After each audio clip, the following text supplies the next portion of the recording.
Koloza béni, lobi tozalai awa to l'accès qui l'œuvre, les serviteurs et l'œuvre de Dieu.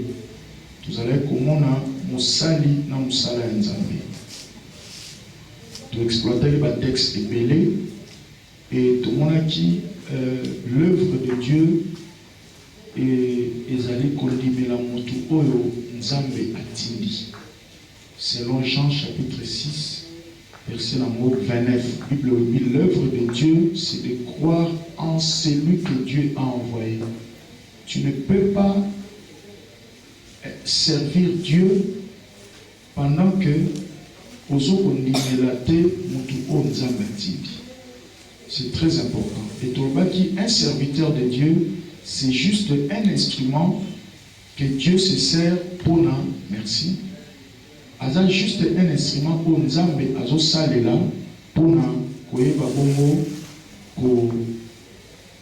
pour accomplir une tâche spécifique, une responsabilité. Tout le monde a un exemple à Moïse, tant Nzambe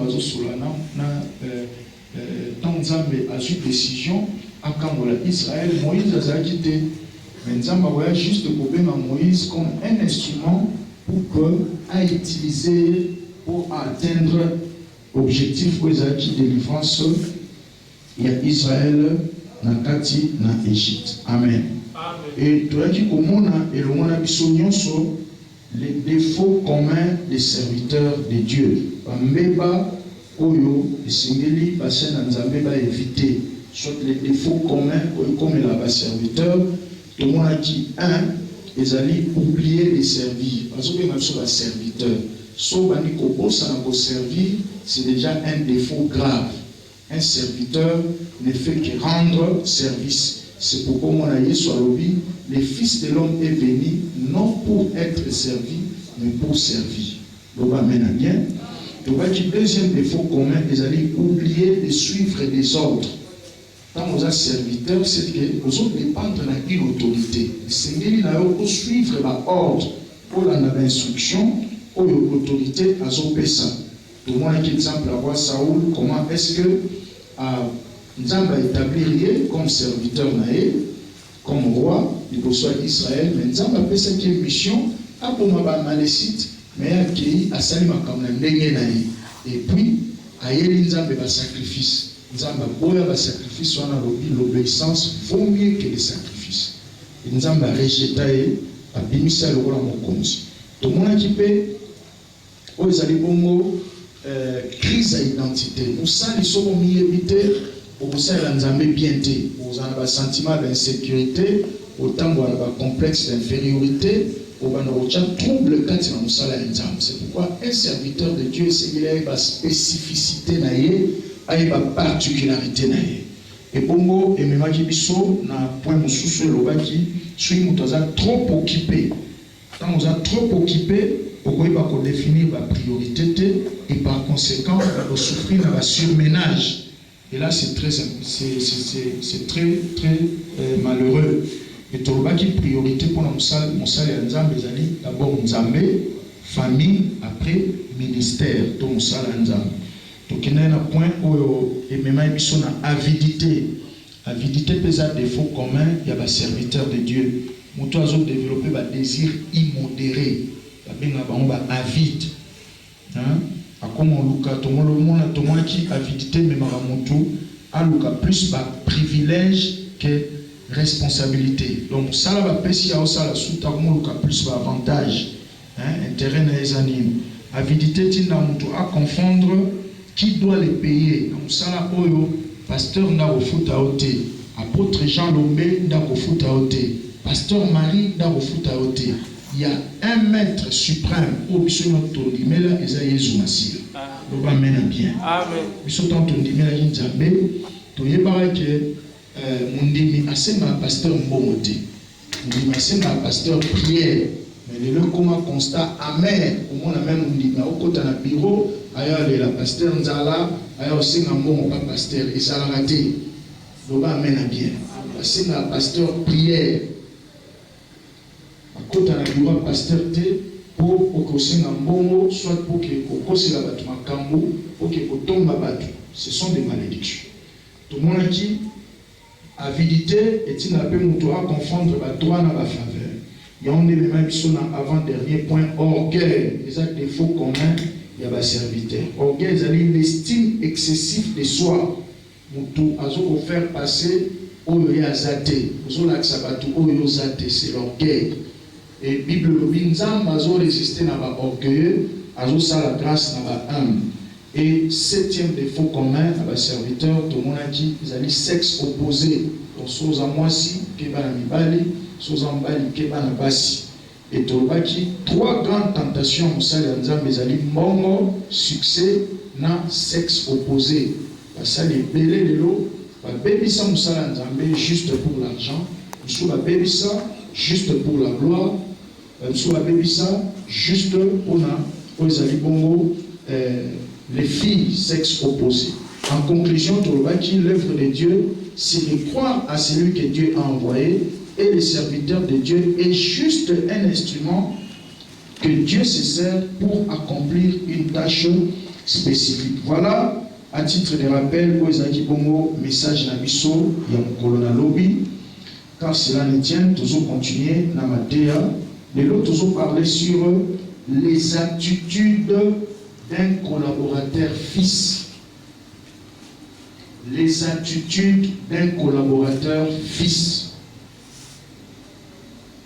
Les attitudes d'un collaborateur fils. Les attitudes d'un fils d'alliance. Les attitudes d'un collaborateur fils.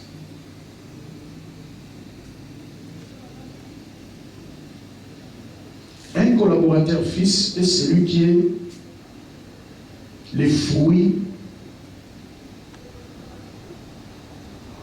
du ministère de l'homme de Dieu. Un collaborateur fils est le serviteur fruit du ministère de l'homme de Dieu.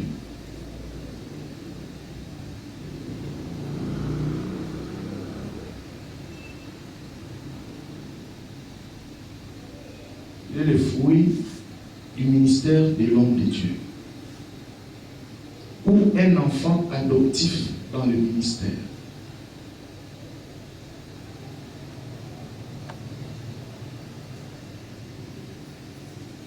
Ou un enfant adoptif dans le ministère.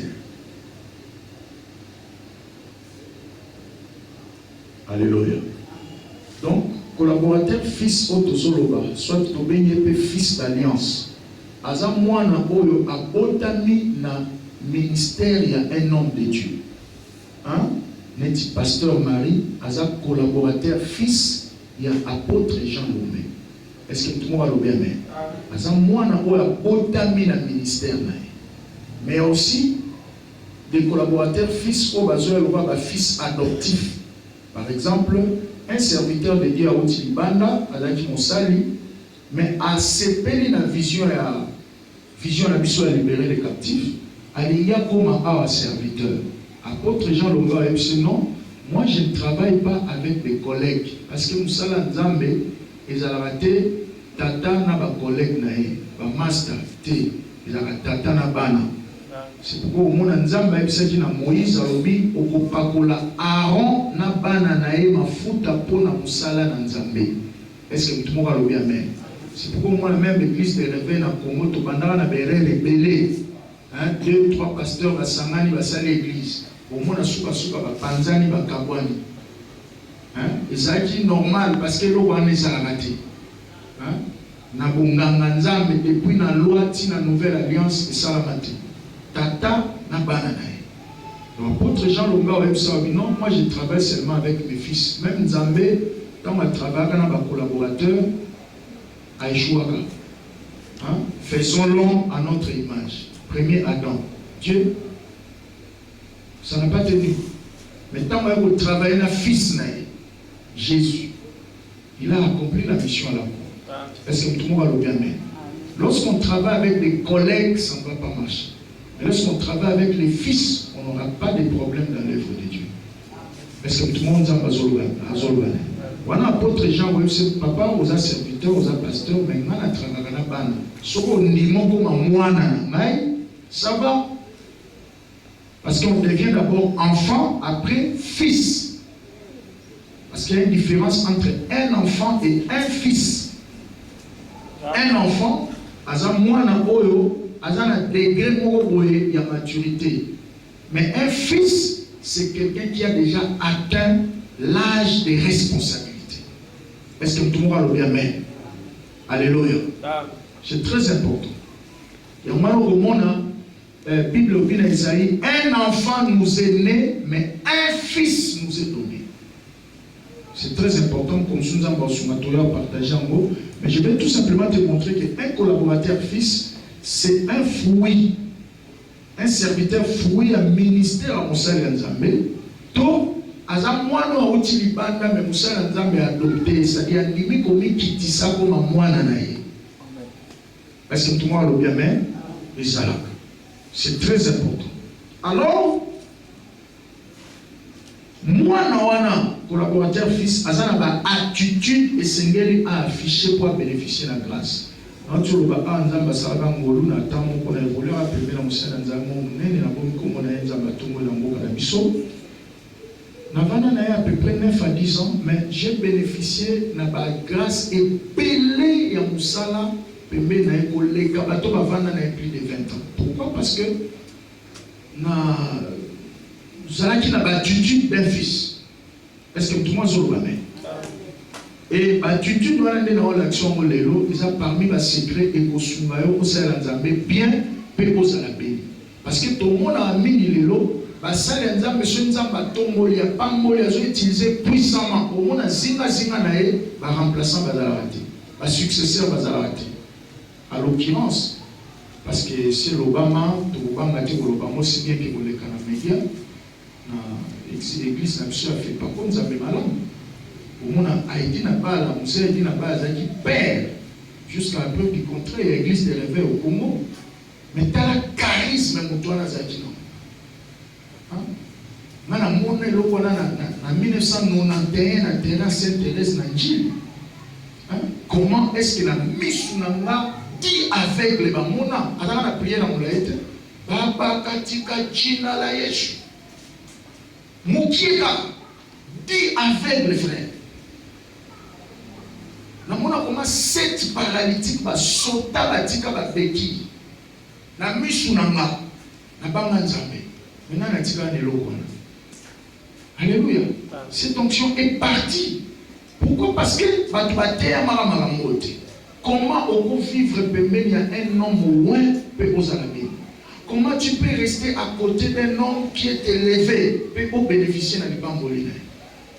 Mais tu as désir charnel. Vous avez pour ça, vous avez position parce qu'autour d'un chef, il y a 3 choses. Il y a le conflit de positionnement, il y a la politique d'exclusion et l'incompétence. Les coteries, on aura mboka na biso tout. Batumi baya la ko na biloko na sa on aura mboka na biso. Ba coterie, ba incompétence. Batumi baya la ko na conflit de positionnement. Mande biso nde tozala to bandawa. Batumi bazo ko na ba conflit de positionnement, des choses comme ça. Est-ce que tout le monde bien? Alors sur dans 1 Samuel 17 verset 58, au moment où David a bomi Goliath, à Katia Moutou, à Yéna Moliboso Saoul, Bible lobby, Saoul a tout mis à lobby gênant, aux amoines et nali, l'oba amène à bien. Obi na musala na Nzambo, okoki ko matana yo Mathieu yebani otei na ba radio ba TV. Mais ça na ba dimension mususu ba koluka ba yeba ba origine na yo. Okomola mutema wapi, obanda ndenge nini, nani akomisa au pasteur. Amen. Peso iba toaza rassuré te na généalogie na frère, pour bénéficier de la grâce de Amen. Les attitudes d'un fils d'alliance. Donc on parlait sur fils d'alliance, sans que tu parler d'abord sur le père. Un père c'est qui? Un père c'est celui qui a une sémence capable d'engendrer. C'est celui qui a une sémence capable d'engendrer. aza moto aza na sémence ya kobota kobotisa. C'est celui qui a une sémence capable d'engendrer. Virgule, protéger, défendre, contribuer au salut et à la prospérité du Fils. C'est celui qui a une séquence capable d'engendrer, protéger, défendre et contribuer au salut et à la prospérité d'un fils. C'est ça, celui qu'on appelle père. Tata, azamoto azokobota, azobotisa, azoprotéger et azocontribuer pour le côté réussite ya mwana na ye. C'est celui-là qu'on appelle un père. Ce qui est différent des papas. Papa c'est juste une personne qui a la sémence de vie pour féconder une vie dans la terre. Papa c'est la capacité à botisa, mais pour protéger, pour veiller sur moi, pour laisser moi, pour coller moi, pour soutenir moi, pour réussir dans la conseil, dans la discipline. Et ça, il y a 1 Thessaloniciens chapitre 2, verset 7. 1 Thessaloniciens 2, verset 7. Apôtre Paul a lobby, et au moment où tu as un total mango.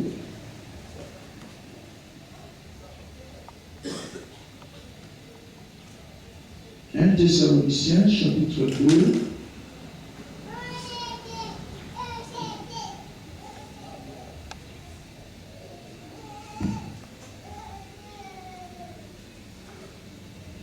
Thessaloniciens chapitre 2, verset 7. Le temps de Bazambé dans Congo Yesu. Bible le moment où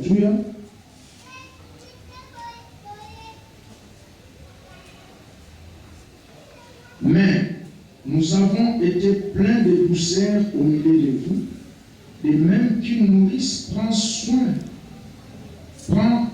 un tendre soin de ses enfants. Alléluia. Alors, apôtre Paul a soulevé la chrétien Thessalonique comme un père, parce que tu oublies un père, a juste le moto, a la sémence de vie, mais a contribué pour la réussite à moi dans la serre à Bélé. Alléluia. Yo moi na le mot comme on est faux, parce que vous en avez ça pour ça pour ça d'ailleurs. Mais les mots papa me lit à cause à dur envers eux. Nous va mener bien. Nous sommes contribuer à la prospérité na yo au PC raison logique. Le monde papa nous sommes encadré par la légèreté, beaucoup de tolérance à former na bien. C'est pourquoi on a lancé un message sur la page Facebook il y a quelques semaines passées dans le lobby. Transmet l'onction pour bénir ton fils, mais impose la discipline pour former les disciples. Est-ce que tout le monde le bien, pour comprendre la retour, pour transmettre l'onction, pour pas envoyer, c'est bien. Mais il faut qu'on impose la discipline. Tata, on ne peut pas imposer aux disciplines pour se faire. Et dans la vie, ne pense pas que tout le monde qui te jette des fleurs, qui te donne de l'argent quand il est la ligue. Même ceux-là qui sont durs envers toi, la ligue, frère. Un jour, tu comprendras que tu retiens la bambouse avec la formation pour nous. Nous allons mettre la bambouse. Alors, quand tu as la matière, tu sais quand tu commences le thème, tu commences le thème pour tous ceux qui sont là. Mais contrairement à vous, ils sont là. Alléluia. Tu vas sur la culture, la patience, tu vas aller sur le zélaté, tu vas aller sur le se préparer. Tu vas aller sur le mambo, aussitôt qu'il est né de nouveau. Non, Dieu prépare les gens. Israël est appelé Canaan pour le monde. Tu vas mener à Dieu. Tu vas aller sur le monde.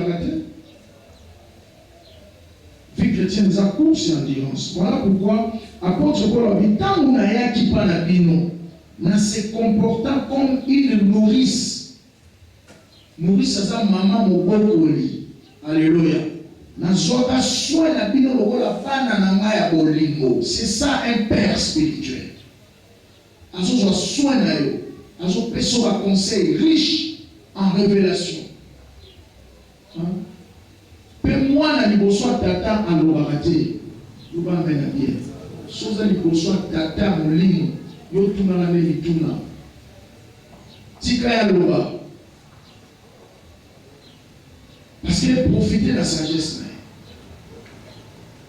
Adage moi l'ingal le baba, on aura mon collègue à la solo le baba vérité. Le baba mène bien.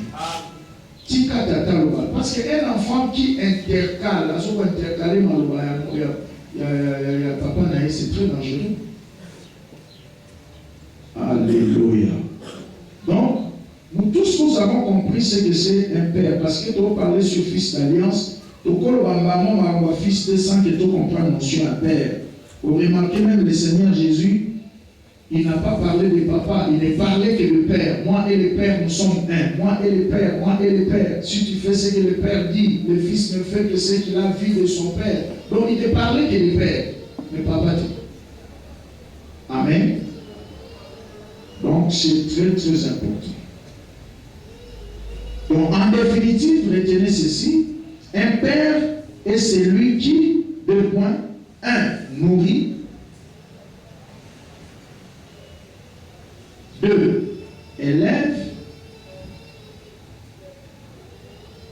3. Instruit,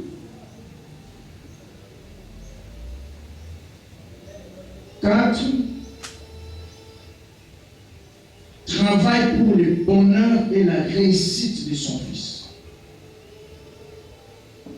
Il nourrit, il élève, il instruit, il travaille pour le bonheur et la réussite de son fils. C'est ça un père spirituel. Le Bamenaki. Azo laisse aux paroles chaque jour. Azako beaucoup là on a moulin. La prière, Nzambe bate la banana. Nzambe sunga baongaki koluka. Nzambe. Il t'instruit, c'est-à-dire Amen. C'est pourquoi sur la terre, tu vas suspendre l'église. Allez, au monde l'église, on va influencer les choses comme ça. Non. Si on va sur l'église, c'est synonyme qui a l'église. Non. Si on va passer discipline ecclésiastique, à Sungaye, Koboma Kondimanaïte, Opese Mutuma Kashite. Vous savez, à tous en a raison. Les pasteurs à l'oreille à suspendre yo. On a monté. Suspension, les années, la famille, la famille, parents, et le mot comme moi la famille. Est-ce que tout le monde va le bien même? Opese Mutuma Kashite, parce que tout ce qui va suspendre, ça va toujours la tendance à en a raison. Oh non, il a raison. Bakata il a bien été, un tas de trucs. L'homme s'assume difficilement. Vous t'en dites, ma faute, c'est difficilement. Yosunga, il faut penser que tu m'as caché. Tata qui peut construire. Amen. Faut te dire, on peut se faire un zéla. Les mon père dans la classe, on va mettre un film au calais, on va faire qui ça. Et puis, quand tu es à l'école primaire, on va mettre un film, monsieur, un film où on a dit, monsieur Malou. C'est ce qu'on a, 3e primaire. Voilà, film où on a dit, so tchema kelele ya petio celui mkolona obeta film okola ta découpé. Alléluia. C'est un petio film qui parle là tu découpé qui est là. Aïe, c'était bon. Alléluia.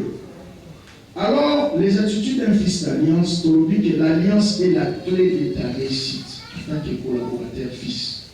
Tikala nakati alliance. Il sa voisin, alliance, c'est la clé à réussite. Amen. Parce que si on tient une alliance, il y a tata, il y a des collaborateurs fichés là, mais tout le monde sous le monde. Amen. Et si quand nous avons abondé la tata, on a abondé la paix.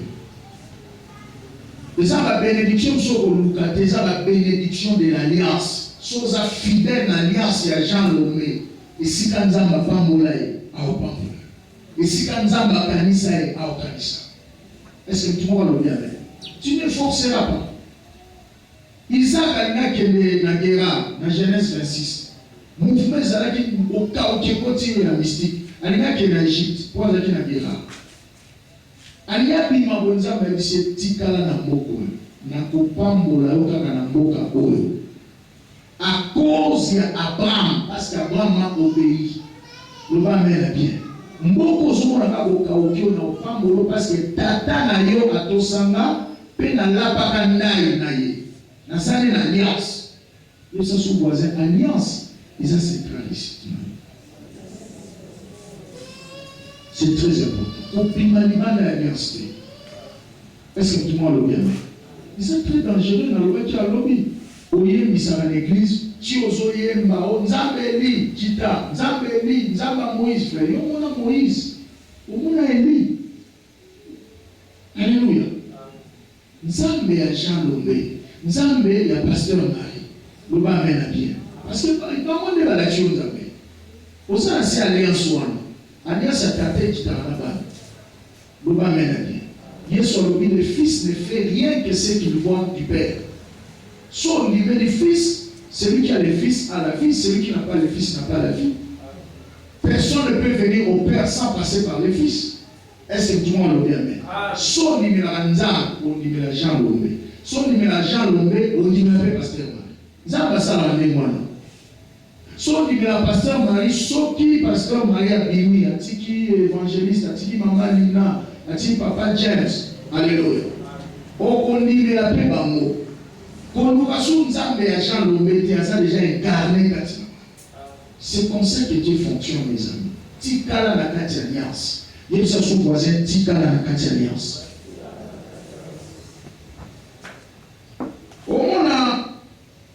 Ndenge David dans 1 Chronique 28, verset 9 à 10, Azoko exhorté moi nanaye pour atikala na kati alliance comme un vrai collaborateur fils. 1 Chronique 28, verset 9 à 10. Et toi, Salomon, mon fils, connais les dieux de ton père et sers-les d'un cœur dévoué et d'une âme bien disposée. Car l'Éternel sonde tous les cœurs et pénètre tous les desseins et toutes les pensées. Si tu les cherches, il se laissera trouver partout. Mais si tu l'abandonnes, il te rejettera pour toujours. Considère maintenant que l'Éternel t'a choisi afin que tu bâtisses une maison qui serve de sanctuaire. Fortifie-toi et agis. Alléluia. Vous savez comment David a secret alliance? Azo exhorté moi nanaï. Pour ce sous voisin, alliance c'est un secret récit. Ata Eli avant moto kita.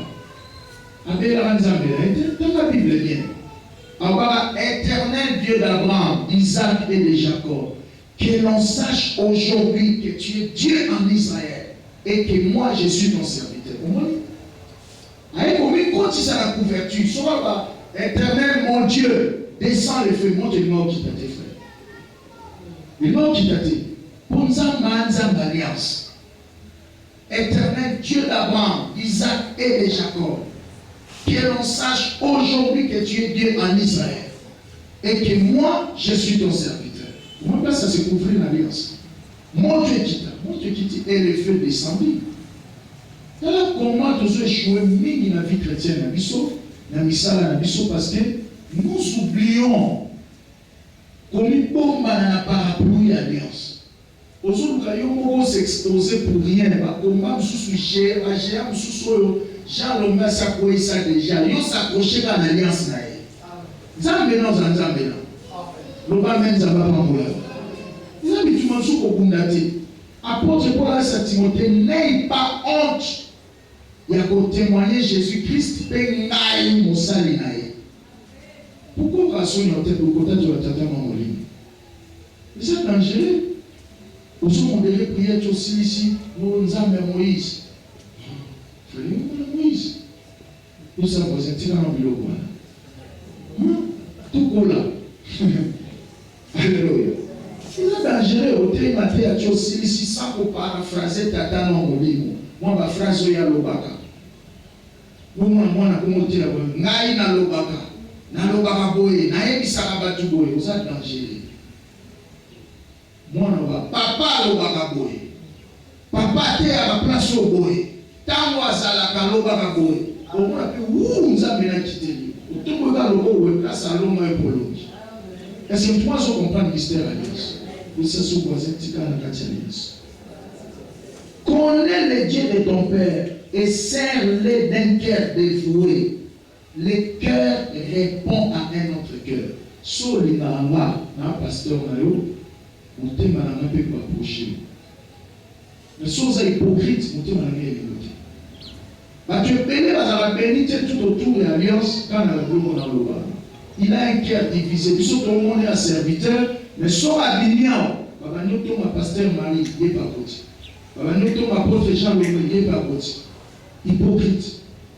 Mais soit à tel miawa, maloba lukuta. Tu ne seras pas béni. Est-ce que tu m'as dit amen? On tue bon mon frère. Connais le Dieu de ton père. Serre-les d'un cœur dévoué. Et dis-le bien disposé.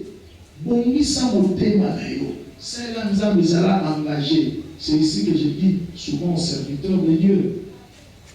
Si tu t'engages pour Dieu, Dieu s'engagera pour ta vie. Ne va pas bien. Si vous s'engagez pour la vie, vous s'engagez pour la vie. C'est simple. Nzamba sonna motema ka pénétra ba rien.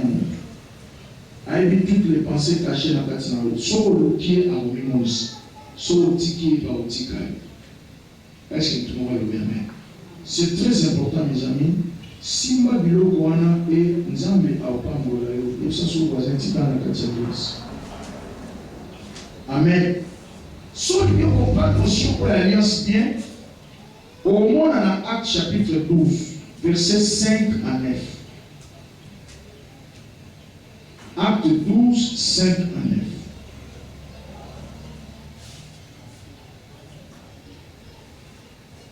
Alléluia. Dans Acte 12, verset 5 à 9, vous remarquez le mot. Église des Osambela, pour la pierre à la prison. Nzamba tindi ange, quand on a dit à Bino que Nzambe a un rabiso, Nzilaba. Quand la ange va zola ta mapapou, mais le ba ange Nzambe va zola ta pe la forme en tout. Nzamba va tindi l'homme tout le monde pour Nzilaba. Amen. Nzamba tindi ange. À l'équipe première barrière, deuxième barrière, troisième barrière. Alléluia. À quoi place Pierre Azaraki. Au lieu à la pierre, la chaîne, au bakamaki, na makolona, maboko, ange a petit sous pierre dans le panzer, tellement. Alléluia. C'est ça un père spirituel. L'air moko, père à cause à la dure envers lui. Mais c'est pour ton bien. Moi, je n'ai pas beaucoup de percer mes gazaka et bébé. Je n'ai pas maï. Je n'ai pas m'occuper de l'objet. Je n'ai pas m'amener à pied. Ils sont les autres, télémis à mission à tout loba. Les autres, par la grâce de Dieu, télémis à l'osso à tout le monde. Nous, on a été préparés. Ça m'a préparé à le souffrir. Nini hotelemi liboso bato aboyi balobaka boye liboso ya bana balobaka boye liboso ya baningano balobaka boye liboso ya bakulutu balobaka boye liboso ya bakoko balobaka boye. Est-ce que tout le monde est là?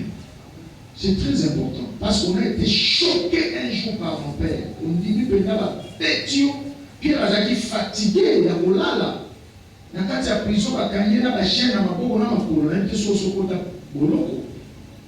Mais na kati ya boloko ezala d'abord na étouffement. Après, la gagner la chaîne à ma bonne. Puis, Moutou a été sauvé. Au lieu de fouler la chaîne, aller dans sa petite à l'obité les maillots. C'est pas facile. Est-ce que tout le monde a bien? Les gens aiment aujourd'hui quand l'évangile a bon genre. Sauter les meilleurs dans ma somme, un petit église, après sur la bord, après sur franc, à bord soutenir le salanza. Les gens vont la monter. Alléluia. Lève-toi. Remets ton manteau, remets ta ceinture et ton sandal et suis-moi. Alléluia. Quelle dureté de cœur. Yo continue nous moutou, n'est pas fatigué dans la chaîne à ma makolo, oyo sunga na tena ufungula rien oyo petit oyo ya telema yemo. Et puis le dit tant Pierre ayoki mongo ya ange atosi yango andimi côté ma Bible dit les chaînes tombèrent. Alléluia. Ça va délivrance sous nzamba sacré sauka. Ceux qui akoki mongo ozo yokama. Ya ange nzamba, ya pasteur na yo. Télément, salaboy, salofran boy. Luka nzambe, kota na jean de prière, soki oyoki ka mongo wana tosi o comprendre que nzamba sakambola yo kala, yo moka ndoza o l'exalé. Tant que Pierre a télémi Bible et les chaînes tombèrent. Si on va avant de manquer un jour, non, yo kutu, nzamba tinyo okambola nga so vraiment ça qui envoyé nzamba. Nzamba ndimisu lelo, dote ça malon nazo douter au pasteur. Allons douter. Ce prenant nzamba tinga qui est pour la maille, au lieu au losunga, au fumulanga la chaîne, au petit sungai.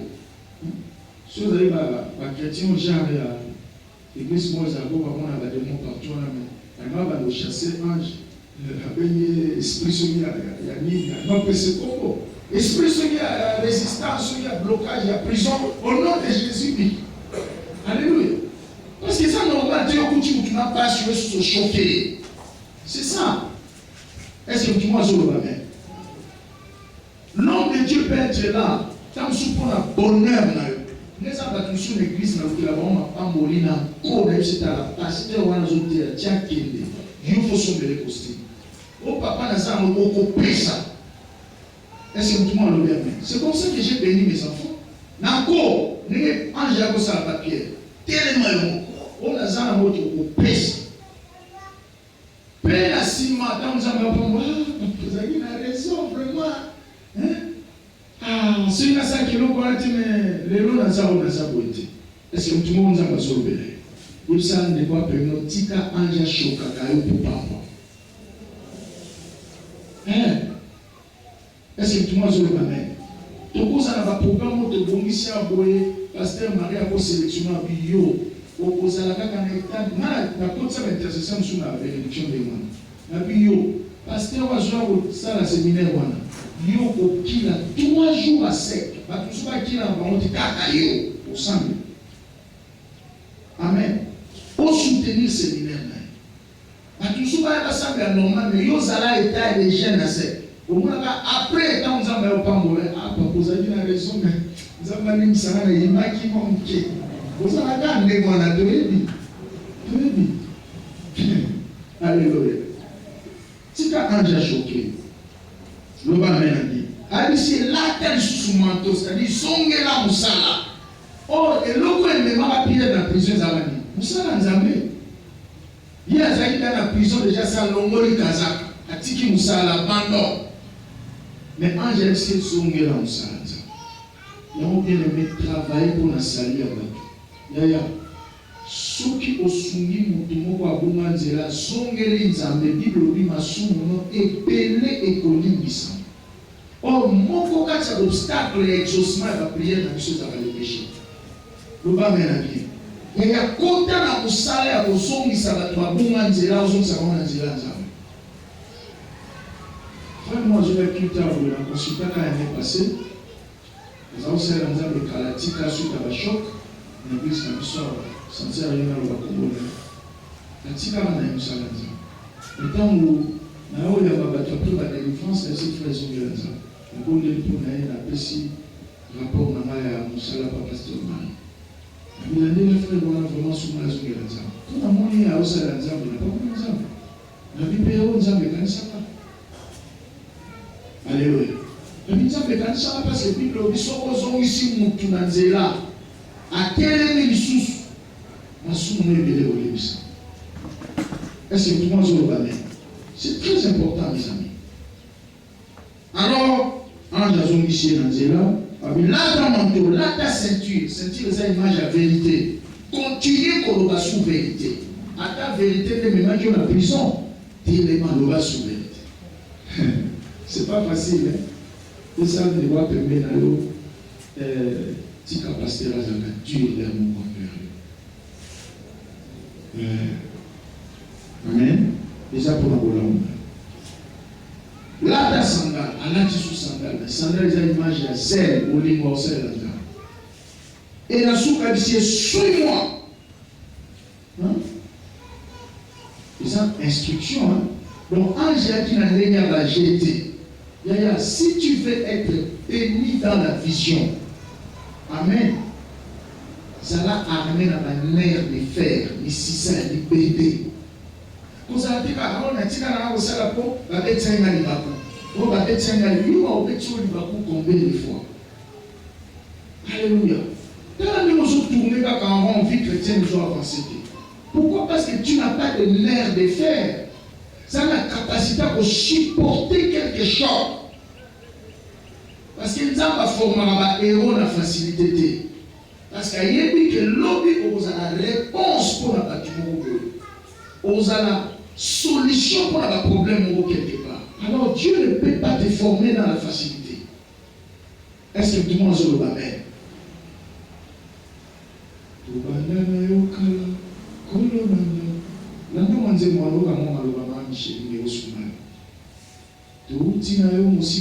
Chaque homme de Dieu, chaque personne que Dieu a élevée a une histoire. Alléluia. Élévation, ça a été sans histoire. Personne qui a fait un échec, a fait une déception, a fait une les cas au niveau des frères. Est-ce que tout le monde s'en va sur le bénin? Suis-moi. La dame. Parce que Bible Pierre a quand même 4 barrières à soldats et la 4 barrières à 4 soldats. Donc, il y a 16 000 soldats au moins en prison Pierre. Mais quand même, la porte, ça m'a béni. Mais en Jacoda, sans que va mon aïe. Il a besoin de l'été. Est-ce que tout le monde le verra? C'est pourquoi lors de la délivrance de Pierre, Pierre essayait à la ange na sima, atika la kaka na sima alliance. Ça vous dit na sima alliance. Pourquoi vous sur le bout na côté? Est-ce que vous avez vu les portes secrètement? Ceux qui ange à la est-ce que Pierre a neuf pour la porte? Ça n'a pas demandé. Est-ce que tout le monde se le va mettre? Les hommes de Dieu sont les canaux de notre bénédiction. Et si tout nous saluons, c'est le canal de ta bénédiction. À ça, l'ange de la Pierre, il y a des portes, il y a des bossos, et fondaments la fungo la boue. Il y a mis balai, il faut fungo la boue. Il y a mis ça, il faut fungo la boue. Il y a mis ne, il faut fungo la boue. Et puis, le temps où on les barrières, où on a Pierre, à ça, on dirait la vision. Sautant dans le verset 12-13 au monde. Ami Pierre voyait comme si c'était une vision. Maintenant, à mon Libanda, ange a disparaître. Là, on dit, ah, vraiment, il y a solo Nzambe d'ailleurs pour visiter moi. Il y a ceux qui m'ont ramené Nzambe. Tant que Bandaka, tu as mon net bagé. Tant que tu as mon pasteur, tu as mon net bagé avant d'y mais tant que tu as au Koksamane, tu as ah, Nzambe d'ailleurs, si maman Kambo, pasteur Azabolo, tu as la bannière de la vie changée. On a tiré le cabot dans sa âge. Est-ce que tout le monde se le va bien? Est-ce que tout le monde se le va bien? Pierre voyait comme si c'était une vision parce que selon Yé, dans ma casse, il y a un Yé, il faut s'imaginer que tu as dans la prison. Nous sommes dans un simulage. La porte est au fond d'un moment. Et puis le temps où on va aller au temple, Pierre, Nassima ange, porte un dosso et faut-moi mis en monde. Deuxième porte, Pierre, Nassima ange, porte un Bible et faut-moi mis en monde. Tire la troisième porte. Tire la Bobabima Libanda. Mais les autres gens, à comment on les fait pour ça, pasteur? La bénédiction, c'est un mot dans l'église de moi. La Bible, on a plutôt dans votre église. À côté de vous, pasteur, on a aussi mis la main dans le dépôt. Nous avons un esprit à Marie de nuit, esprit à chômage. Mais nous déjà, voyez bien déjà que vous avez l'esprit. Tu peux vous faire ça. Nous sommes les gardiens du bonsoir ange. C'est comme l'image d'un monsieur qui est devant un docteur. Un docteur n'a pas de malaria, dans un typhoïde. Non, le docteur a sa prescription. D'ailleurs, quand tu as médecine, le docteur va l'imagater, va examiner le routine en venant sur le docteur. À toi, il faut à ça le test. Pour ça la rassurer. Donc tu n'as pas intérêt à voir l'oreille. Est-ce que les gars n'est pas docteur, moi, sont ici. Mais si on ici pour approuver que non, docteur, au moins, déjà, dans la maladie telle à ondimaté. Si on insiste au Bénin, est-ce que tout le monde le regarde? Monsieur, monsieur, il y a déjà aux alliés à schéma dans le tout, mais oui, au salaire, qui est là? Il se soupose un petit peu la cinémage. La porte, nous sous le fond, on a beau péter. Au moins, les commandes sont aussi compliquées. Parce que Pierre a ébattu une façon au fond de la porte sur la tête. Ange n'a pas secret. Ange n'a pas secret. Il fallait que ça la ciment. Le tout le monde il y a commandé pour soit devant. Ma camarade pasteur a ça des rêves. Il fallait pas ça demander qu'on a dit. Si tout ça les plus sauve tu vas t'engager de n'a plus sauve tout le temps. Pasteur, non, tu vois, nous on a fini l'université, ces histoires-là, frère, petit cap sur le français. Ma camarade les a mis pour d'abord. Et ça perd. Français, comment le pasteur va au français qui tourne comme un golo, ils ont été fait. Vous les avez. Alléluia. Ils ont monté. Alors, devant un ange, il faut de la distance, du respect. Au moins, on attend nous Israël dans 4 sa journée, dans Josué chapitre 3. Nous avons ici Josué entre les sacrificateurs au Bameli H. Hein? Dans le peuple, il faut à la distance, il y a 2000 coudées. Ceux qui ont compté 2000 coudées de l'eau, ils ont à peu près 1 kilomètre. Il y a distance. Frère, devant l'ange, il faut de la distance. Il faut du respect. Est-ce que tout le monde se le ramène? L'homme il a eu ce qu'il a à Moïse. Quand on a écouté un Nzambe, Nzambe a écouté la faiblesse. Moïse a dit pour bégayer. Dieu d'Israël envoie vers vous. Nzambe a écouté la faiblesse. Alléluia. Mais ça va changer en autre point. Tant Moïse a dit Nzambe n'a pas de Nzambe a changé ma loba. Nzambe a fait les pessis. A dit ce que pas Pharaon a douté dans la Bible. Est-ce que tout le monde se le ramène? Attention, frère. Et yo, voyez dans Moussa, le collaborateur, ne joue pas avec l'homme de Dieu. Vous savez, vous allez interpréter. Quand Moïse a sur le Nzambe, Aaron a zalagate, sautant une exode 4, au monde amour. Aaron a zalagate. Quand Moïse a dit Nzambe, il a dit que le bâtiment, Nzambe a dit Aaron a eu la place. Yondo kochama loba na munoko na ye. Loba mena bien. Pena kosala na maloba na ye parce que yondo kochama loba na munoko na ye. Nous allons collaborateur fils. C'est là tata chama loba kati na yo. Sautant na verset 13, 14, 15 au moins sur la bien dans Exode 4. Abi, tu mettras tes paroles dans sa bouche. Et je serai avec sa bouche et ta bouche. C'est-à-dire, les gens qui ont dit loba, les gens qui savent parce que tata ma molimo a tcheki ma loba katina. Est-ce que tu m'as dit loba même? Le tata molimo a tcheki ma loba nyo sauté au tchandam. Celui Moïse a tcheki ma loba nyo sauté avant, mais avant il va s'en aller de côté. Tant Moïse a été en gros. L'homme de Dieu reste toujours un mystère. Au temps où avant Zoya, le collaborateur, fils, a ébarraté que nous étions Moïse et Bakanyoka.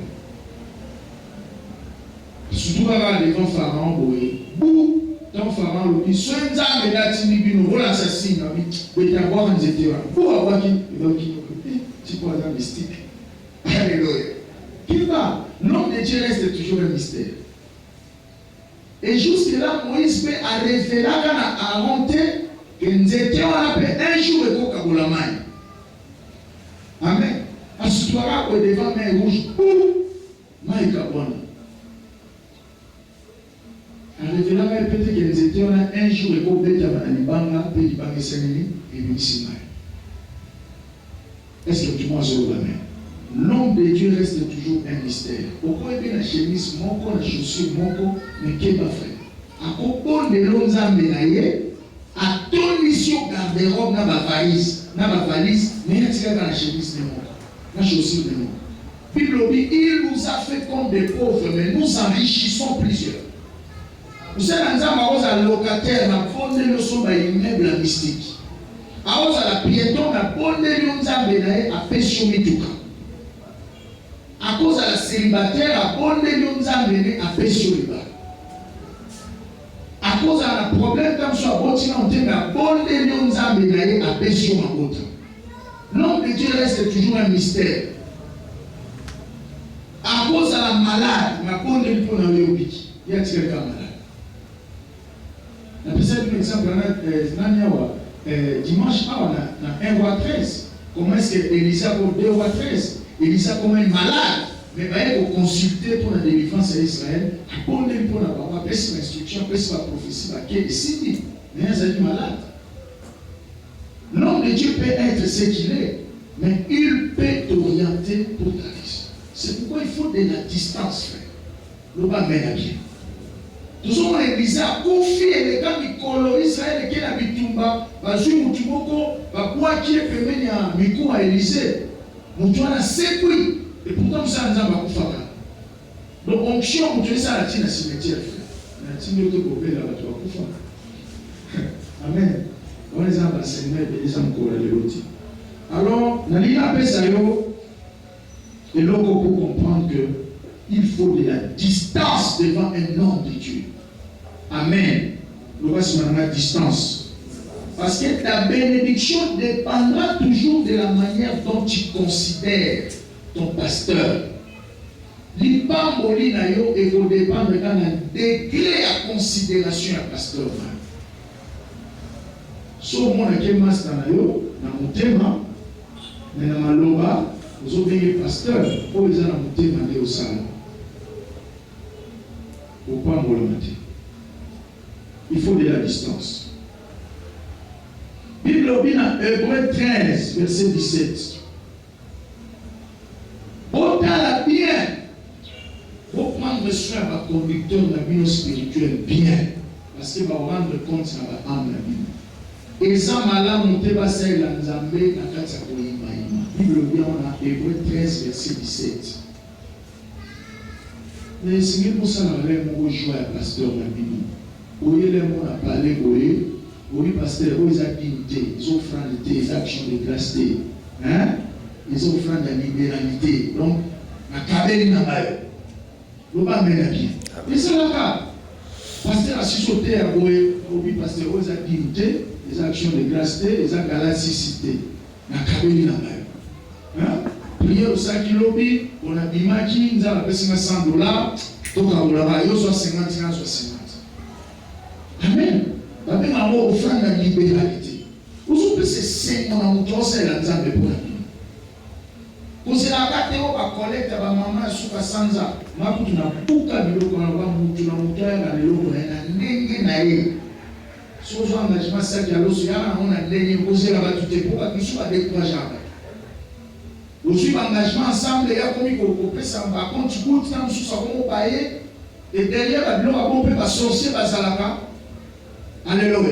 L'eau, la blonde, il faut pas te laisser ça. Moi, si la commune, si tu vas si la mission, va mon place. Dis-moi, ma belle, je vous dis, moi, si vous avez des colons, si vous faites de la mission, vous êtes au lieu, vous êtes au lieu. Alléluia. Vous avez bien dit. Moi, pasteur, il faut monter offrande de la mission. Oh, frère. Tu viens à Kakawana, moi, ça salaire, ça droit. Tu escroquais tes droits. Alors, bien aimé, les gens à la ma conducteur, la vie, on va se la ranzam, et la bouillie. Ils ont bien dit. Quand on est à l'église, on va plus de 800 personnes à Mokamoko, on a un pasteur à Tangola, Kolo, mais on va trouver la voiture. On ne va jamais. Les lots, on peut s'en passer. Et Dieu a béni ses frères. Est-ce que tout le monde a le même nom? Le Seigneur, ça a la source d'engagement et pasteur. Hein? Souvent, c'est dans un courage. Et ça, pour yo, au pesa à mort. Yo, au souma, provision, yo, fout à un arbre, yo, tchaka carburant dans la voiture, yo, nous avons soin à banane. Au comme source d'engagement. À ta séminaire, et de l'ami pasteur, mon père, mettant pasteur, non, mon yo, va continuer l'église à dire, ah, les lots quand même, pasteur, mon père, aux hommes à bien, aux hommes, aux frères à bien, pour moi, on appelle ça à bien. Moi, je vois pasteur. Alléluia. Moi, je suis un ami, pasteur, par exemple, moi, je suis un ami, au bon de l'état, à prier, à bouton d'une salle, mais pas à matin. À au compte, à bon, ah, ça va. Les lots quand même, environ, pasteur, est complètement. Donc, au combien de 5 mois, pasteur, là, quand tu n'es pas là à Fouka, est-ce que tu manges le amen? C'est très important. Alors, nous avons pris quelques attitudes d'un fils et nous allons terminer. Première attitude, il suit et marche dans les traces de son père. Il suit et marche dans les traces de son père. Un collaborateur fils, donc un fils d'alliance, à sa fois, Zolanda, père Zotambola, la trace à Tata Naye. Voilà, de autant on a 2 Corinthiens, chapitre 12, verset 18. Il suit et marche dans les traces de son père. 2 Corinthiens 12, verset 18. Il y a la Bible des autres. 2 Corinthiens 12, verset 18. Il suit et marche dans les traces de son père. Il suit et marche dans les traces de son père. J'ai engagé Tite à aller chez vous. Et avec lui, j'ai envoyé les frères. Est-ce que Tite a exigé quelque chose de vous? N'avons-nous pas marché dans le même esprit et sur les mêmes traces? Alléluia. Nous sommes l'apôtre Paul, un père spirituel, nous avons témoigné dans la Corinthiens. Parce que dans la première lettre dans la Corinthiens, à Zaki dans Thessalonique, nous avons eu balé. Dans le désordre de côté l'église à Thessalonique. A-t-il un mot lettre pour nous fortifier? Alors, j'ai engagé Tite, Aya et Panati. Est-ce que Tite dans le voyage a été Tibino? Dans le Tite a Sala Kinzambe Katina Bino. Est-ce que a Senga Keloko Moko Panabino? Est-ce que tout Tambola qui n'a pas Banzela mon côté? Parce que Boyebi n'est pas la Alléluia. Est-ce que tout Tambola qui n'est pas Banzela mon côté? Son père. Est-ce que les Toulobachi Awa et ça dangereux comme on a moins oyo azoko tambola na ba trace ya tata na été. Kolukate otimola mabulu mususu. Sotangi na Genèse chapitre 26 à partir à verset 17-18 au monde Isaac na Gerar abandaka kotimola mabulu o tata na ye asi atimolaka o ba Philistin bazipara ngo na zelo. Abandi na mabulu papa timola altambo na ba trace mabulu tata na eti akokoma na Rehoboth. Bon nzamba fonctionnaka. Alléluia. Tambola na ba trace ya tata na yo et Dieu te bénira. Et dans chaque montée au nzamba zo matisa yo salaka nango ba alliance. Amen. Ba décret nyonso nzamba o matiso sur le plan spirituel, matériel et financier. Salaka ba alliance na tata na molimo. Parce que tu ne sais pas ce qui se prépare dans l'homme. Deuxième attitude, la patience dans son parcours. Alléluia. Un collaborateur fils azamuto azaka patient na parcours na yazamutema munene. Aibi ko kanga mutema. La patience est une vertu du Saint-Esprit qui t'ouvrira beaucoup de portes. En tant que collaborateur fils, patience et kofungolela ba porte et belé na vie. zala patient. Et les bonnes choses arrivent toujours sur les chemins de ceux qui sont patients. Alléluia. La patience est une vertu du Saint-Esprit qui t'ouvrira beaucoup de portes. Patience ezali vertu à Saint-Esprit oyo et fungolelo la porte ebele na vie. Zalaka patient. Est-ce que tout le monde amen? Et puis makambo minene yaka toujours na banzela ya bato baza patient. C'est très important. Troisièmement, un fils d'alliance, un collaborateur fils accepte les reproches et les réprimandes. Collaborateur fils, ton fils d'alliance, andi makaba reproche na ba réprimande. Sotani na mokanda ya Proverbe chapitre 29. Proverbe 29 verset 15. Hein? Proverbe 29 verset 15. Bible le bel biso lo mokwana. Verset 15 na verset 17. La verge et la correction donnent la sagesse, mais l'enfant livré à lui-même fait la honte de sa mère. Châtie ton fils, il te donnera du repos et il procurera des délices à ton âme. Alléluia. Moi, na alliance collaborateur fils animara ba reproche. Awa Salomon zoeb sabiso na verset 15 alobi fimbu na correction epesaka bwanya. Mwana oyo ba corrija ete, mwana oyo aza na liberté asalaka soni ya baboti. Tolobaki yango wa. Est-ce que mtu mwa alobi amen? Pe beta mwana na o fimbu pesa punition akopesa o repos lobi. Parce que ko former à kozala mutu lobi.